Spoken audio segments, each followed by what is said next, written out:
জয় গুরু, জয় সীতারাম। প্রণাম কয় প্রকার ও কী কী, আসুন জেনে নেব আমরা ঠাকুরের কথায়। ঠাকুর বলছেন, কায়িক, বাচিক আর মানসিক ভেদে প্রণাম 3 প্রকার: উত্তম, মধ্যম আর অধম। ইহাদেরও 3 প্রকারের ভেদ আছে।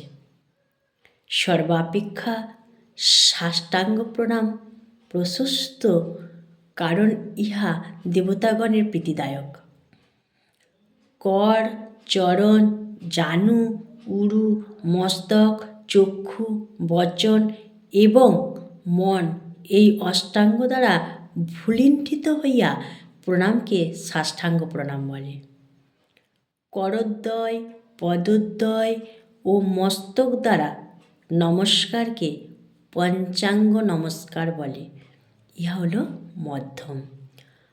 অষ্টাঙ্গ প্রণাম হল উত্তম।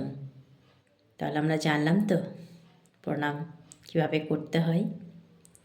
হস্তপদ প্রসারণপূর্বক দণ্ডাকারে ভূমিষ্ঠ হইয়া জানু, বক্ষ এবং মস্তক দ্বারা মৃত্তিকা লুণ্ঠনপূর্বক যে প্রণাম করা হয় তাকে উত্তম কায়িক প্রণাম বলা হয়। জানুদ্বয় এবং মস্তক ভূমি সংযুক্তকরণপূর্বক যে প্রণাম তাহা মধ্যম কায়িক প্রণাম।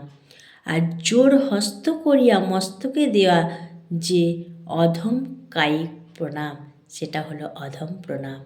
জয় গুরু, জয় সীতারাম, জয় জয় সীতারাম। তাই প্রণাম 3 প্রকার।